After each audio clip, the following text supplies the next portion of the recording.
everyone, welcome to MJ Hobby Corner. So glad to have you here. I am Julie, also known as MJ's trusty sidekick. And this, of course, to my side here is my wonderful MJ. So welcome new subscribers, and welcome patrons. And then just welcome everyone. So thank you, Lords of Fantasy, for all your support on Patreon. Definitely. And thank you to all of you who have purchased Scratch Builder Monthly in June. Yes, it did very well in June, so I'm very grateful, and that helps the studio and my work quite a bit. All those funds go straight into the studio for whatever needs I have, clays, very inexpensive materials, tools, whatever it is. So thank you very much. Yes, big thanks. Big thanks. Yep. So, comments on June. What are we doing? Well, June was a really busy month. It really was. There was a big project, the ships, which I wasn't expecting. They were supposed to be in September. And then I decided that, we're playing Dragon Rampant, so I want to do something totally different with Dragon Rampant. I'm so glad you did. Yeah, so of course that game came up, and I only had a week to build those two ships. So yeah, it was a tough month. It was a lot of building. Yeah, and you've been real busy out here. Very busy, and I've also been painting a lot of miniatures. Thanks to our supporters who have donated miniatures. A big collection of Reaper Orcs now. And I'm trying to get all those things painted and ready to go for future games. So it's been a very busy June. And July, I'm going to try to take it a little easier, although I always say that. But yeah, true enough. Yeah. That was so fun, though. Those ships that you did were the best. That was a fun game. It was a very interesting game, and we will be exploring boarding actions in the future with other ideas and maybe even role-playing games. So, I hope so. Yeah. Yeah. So, yeah, that's hope to keep. I have a few projects coming up in July. And so we'll see how that goes. And we have plans for games too. We've got a lot of plans for games. Yeah, well, don't forget our polls for July. Well, in fact, I will probably put it up this Sunday, which is July 2nd. Yeah. I'll probably pull up the polls, either the 1st or the 2nd.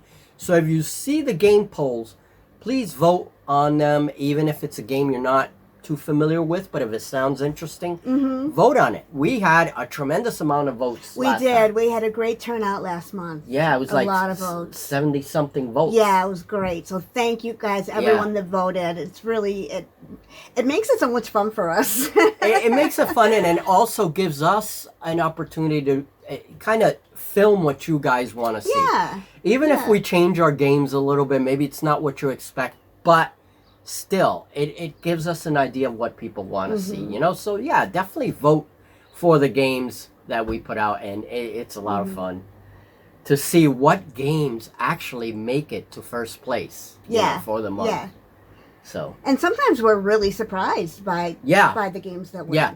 First and second place is what we take. So, we usually put up 4 games, and then first and second take the cake. Right. And, sometimes it is pretty surprising. Yeah, for sure. For a while there, one-page rules was like everything, was like winning all the... Yeah. And that's changing now. Right. We're starting to see other games, which is a good thing. Right. We were surprised Rain in Hell, when Rain in Hell won. Rain in Hell usually never wins. I know. It was good. So it was great to see Rain in Hell win, and that, of course... also promoted a project. I upgraded a bunch of material. You guys are going to see updates on all those projects, including the big ships, on Scratch Builder Monthly in July. I'm very busy writing it, and so you guys will see all of those projects will turn up in July. And I've seen it, folks, as he's been working on it, and it's really going to be tremendous. Yeah. For the ship project, I'm going to have to do a lot of just make it briefer, because it was such a big project, so many photos I took. I'm just going to have to curtail things a little bit, but you'll see it there. All right, so let's talk about games. Let's do it.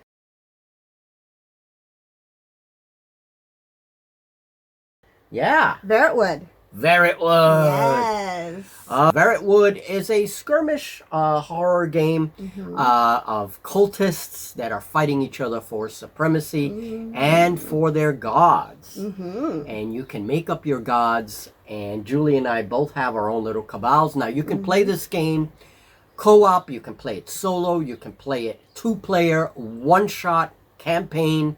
It's a very versatile rule set, and it's a very simple rule set. Now, the last time we played, Julie, we did not include a couple of rules, which was the exploration mechanic and the monsters. For the next game of Veritwood, which is coming soon in July, it's going to be one of our games. Yay. We're going to include those mechanics because I think it will do the game more service. And then you guys can see a more complete version of that game. And remind me why we didn't do that the first time? Just to learn. Okay. I mean, we usually take things little by little by little. That's what I figured. You know, Yeah. So, but this time, we're going all at it, and I have a new monster. Ooh, the Utenval. The Utenval, a very dark creature from Veritwood. So creepy. Yeah, this creepy spirit is actually, it is the result of failed rituals, and it is a blood creature. A blood creature. Yeah, and it has all these weird tendrils and things. I love it. So we have a new creature, and this was made completely with hot glue and paperclip wire. Amazing. Completely inexpensive, low budget Yes. figure crafting. That is what we are all about here at MJ Hobby Corner. That's Low budget. right, because I'm a cheapo. Yes, sir. And just to give you guys a little, sneak peek into what's coming in July, elementals, okay? These are all figures made with anything like tinfoil, hot glue. I love that. Yeah, this is a plant creatures. We're going to be Yes. looking at more plant We've used creatures. that for terrain. Now, here is a new Look at that. earth elemental, and this is a small guy. And I made him with a paper clip wire, tinfoil, hot glue, and craft moss. Then Amazing. I added real gravel and some real stones, and we made ourselves an earth elemental. Woo. A really furry one. He's terrific. I can't wait to play with him. Yeah, so he's going to be used in role-playing games and all kinds of games, I think. So this is one of my favorite ones so far, and I will be making more. Of course, you guys already saw the blood creature, the blood entity. Some more plant creatures. And storm elementals. I do have a couple of new designs coming. And again, this is for an RPG that I'm going to be playing. So, yeah, pretty cool. Yeah, really cool. So, July is going to see a lot of figure making, I think. These are smaller projects. And I'm going to be writing articles on these things. And we're going to be experimenting a lot of different designs. Now, these are figures other than clay. I will have a new sculpture coming soon. But I want to do some work on figures that don't involve clay to see where I can go with it. Tinfoil, a lot of tinfoil and glue and all that stuff to make some pretty interesting, some pretty bizarre figures, I think. Yeah, I love it. So, I love all the cool ways that you do it without using clay. yeah. You have so many interesting ideas, and you would never think that the things that he uses is what the things are made of.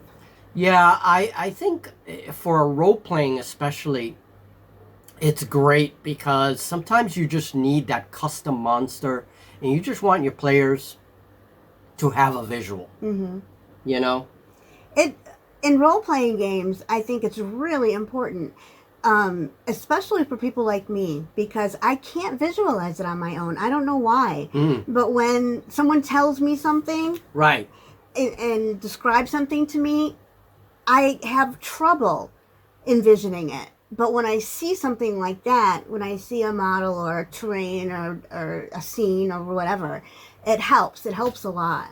in doing that. So I really Well, there like you it. go. Yeah, so, the figures will have a lot of uses. They can be used to mark dangerous terrain in war games.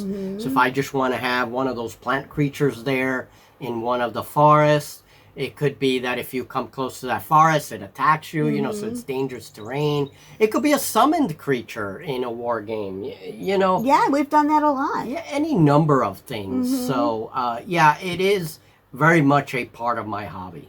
So let's talk a little bit about Critical Role, because I have a little project that I've been working on, and I'm really, really excited about it.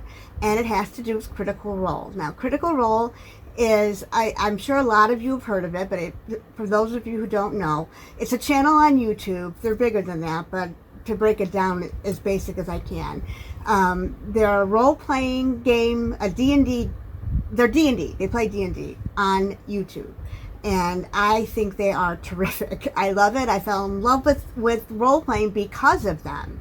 And we watch it almost religiously, I'd say, right? We're really into Every it. single day we watch Critical Role. Yeah, we really do. It's our thing now. It is, and we love it. So what I've decided to do is I'm going to take episodes of Critical Role. I'm going to start at the beginning.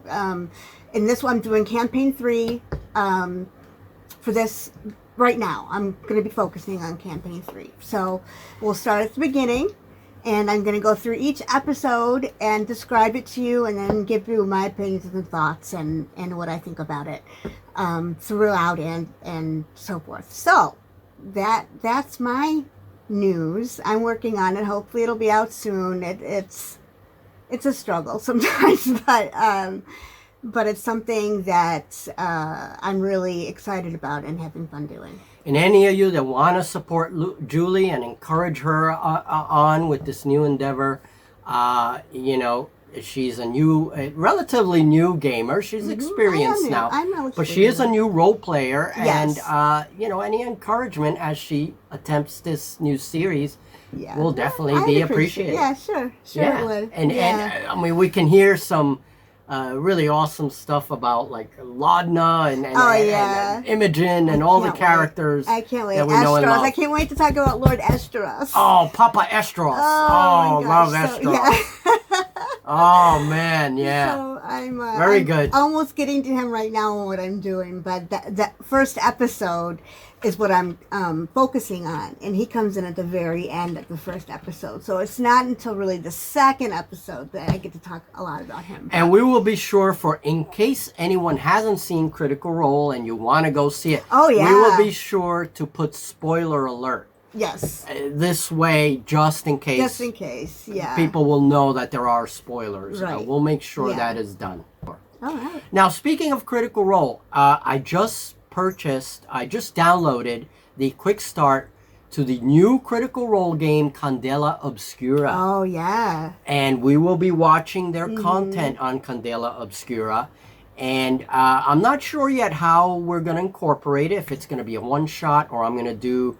I don't know how it's going to play solo. I don't know yet. But that brings me to another point, RPG Corner. I have a new series that's going to be solo RPG gaming. This is something I've been wanting to do for a long time.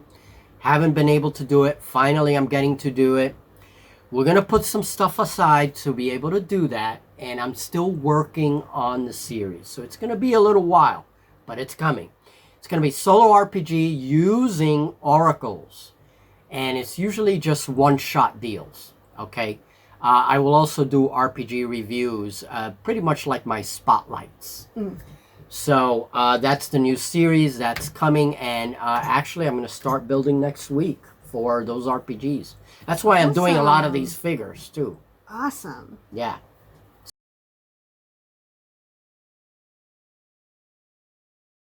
Okay, so I know you have a special project right now on the workbench, so talk to us about that. On the workbench, probably for the first week of July, every On the Workbench series for the first week of the month, in and around the first week of the month, is about terrain. So we're going to start working on upgrading all of my forests.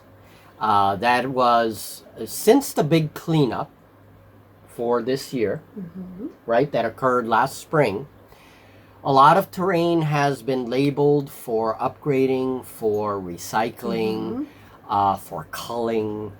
And so the On the Workbench series is basically my journey of terrain making for all the new terrain this year that's going to replace the older terrain. That sounds great. Yeah, and that's why the series is what it is.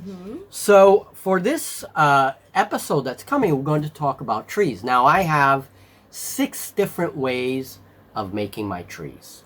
And I'm going to show you some examples here. But it's not just trees. We're talking about forest scenery and the Fey Realms project that is coming up, which is going to involve some really giant mushroom forests and weird things. Really weird terrain. Yeah. And that also has trees in it. And so we are going to be working on all those things little by little. Okay? So let me show you how I do some simple trees. Now remember, there's 6 different methods. I'm not going to show them here. We will check them out in the new series that's coming, the new episode that's coming for next month.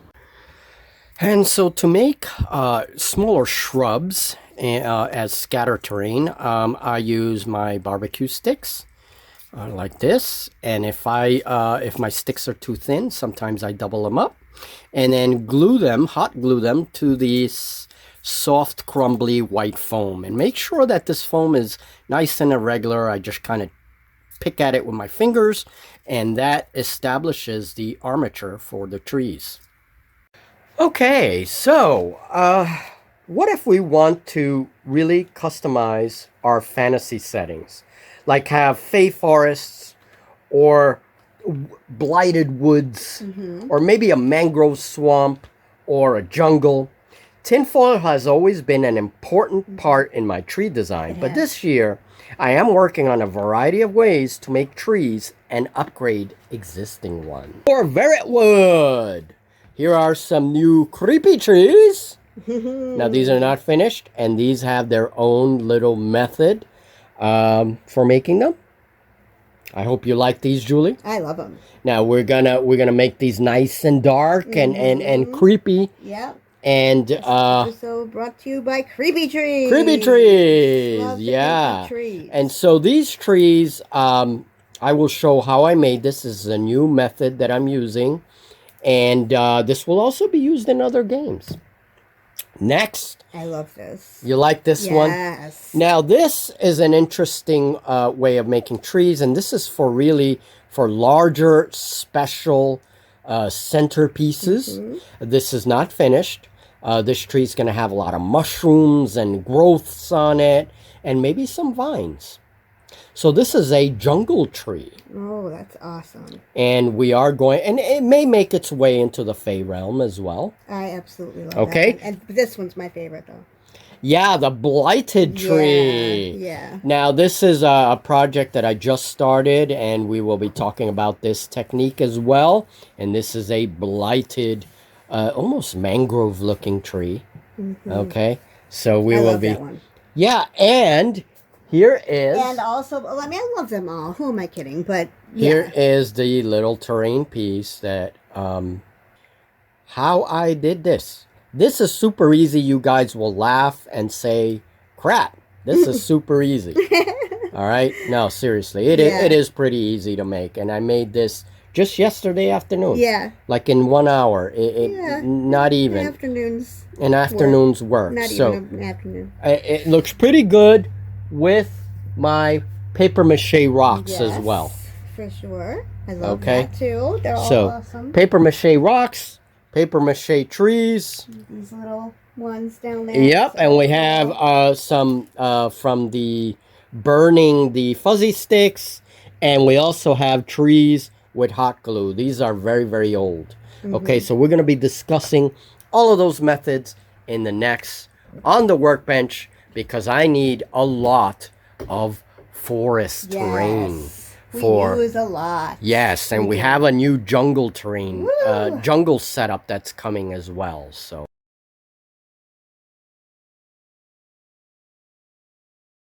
And here are these ships that I have so far. And I have 4 corvettes that are going to be finishing up this fleet. And they're going to be very small. Here is a battle cruiser. Here is an ion frigate. Okay, and I do have a little short that gives you like a little update. But now the ships are painted and finished up. They're awesome. You like them? Yeah. Yeah. So, and then this is an assault frigate. Okay, with all its little details. And I do speak about these in July Scratch Builder. There's a how I built the assault ships. So Now, how long did it take you to do this? this project took about a week, and I could have done it in much less time, but it also took a while for me to paint and dry Sure. because I do a couple of coats. I do a coat of yellow with glue, Right. and then let that dry, then repaint it, I see. you know, Okay. and Yeah, it takes a while. it takes a little while, you know, and these ships have moving parts, little turrets that move Right. and stuff. Of So course they do.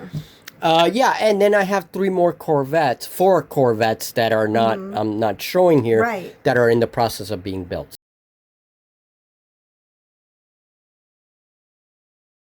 Dragon Rampant is Xenos Rampant. Yes. We will be purchasing the rules, and again, that's thanks to our Patreon funds and all of you who have supported the channel. We will be acquiring Xenos Rampant, and we're going to go over it, Julie and I, and then we're going to play some games. So if you see it on, as soon as we're ready, we'll put it on the polls, and we will play a couple of games ourselves. So explain it to me. Xenos Rampant is using the like Dragon Rampant mechanic, but it's set in a sci-fi future. Okay. Now, I don't know too much because I haven't purchased. I'm still ordering the game, so once I get it, I will be diving into it more. But it is flexible. It's sci-fi. You can do other kinds of like worlds with it if you want to. It's very versatile, from what I understand, and it's a good game. It looks like a good game. So Xenos Rampant will be another. We don't do a lot of sci-fi here, No, we don't. and I would like to do some more sci-fi. So Xenos Rampant, that's around the corner. Okay, that's coming up. Good. Yep. Excellent. So Julie's gonna have to be trained in a couple of games Uh-oh. of Gods and Mortals, Broken Legions, and then there's Xenos Rampant. So young lady, get to it. There's another one, too. There's another one. Another game. Yeah, and another one that we're going to do that's like RPG. But I can't think of what it's called now. Yeah, we'll have to look at our list. Borderlands. Oh, 5 Leagues from the Borderlands. right. That's right. Well, that's on Patreon. That's for our patrons. And yes, actually, I have to start the scratch building for 5 Leagues next week. Early next week. So patrons, this video is also going to be on Patreon. I do have some scratch builds coming up. And what I'll do is I'll make a little video. And then I'll give you guys, our patrons, a sneak peek on all those scratch builds. And then we'll get on with the game. 5 Parsecs from Home is currently in Patreon, and we're on campaign turn 3. That's a fun game. You haven't seen that one I yet. haven't seen it yet, no, but I know you really love it. I love it, yeah. Campaign turn 3, The Adventures of Aurora in Oath of Vengeance. Ooh, that sounds so good. Yeah, so campaign turn 3 will upload tonight to Patreon. Excellent, So if you're interested, check out our Patreon. That is awesome. Okay. Now, big news. Before I move on, and I already mentioned this in our Patreon video, but for those of you that may not know, Modiphius has acquired the licensing for 5 Parsecs from Home, 5 Leagues from the Borderlands, and a few others. Now, Ivan Sorensen is still lead author. He's still the author. But Modiphius will now be doing work for it. Right. And, you know, I'm excited to see what Modiphius comes up with it. You I know? am too. I'm hoping that it's a great thing for the game. I really enjoy I think it will be. Yeah, I really enjoy Ivan Sorensen's work. Mm-hmm. And, you know, I'm excited about it. Yeah. They do have an expansion called Planetfall that's coming out. And I'm not sure. There's 2 expansions. So don't quote me yet. 2 expand, but Planetfall is one of them. And I can't wait to check them out. And incorporate that into our 5 Parsecs games. So sounds good. All right, guys, I think that's enough. We've a lot. Given you a lot of information. Yeah. And hopefully see you in the next video. Hopefully this will update before. This should upload before June 1st, hopefully. Ooh, let's hope so.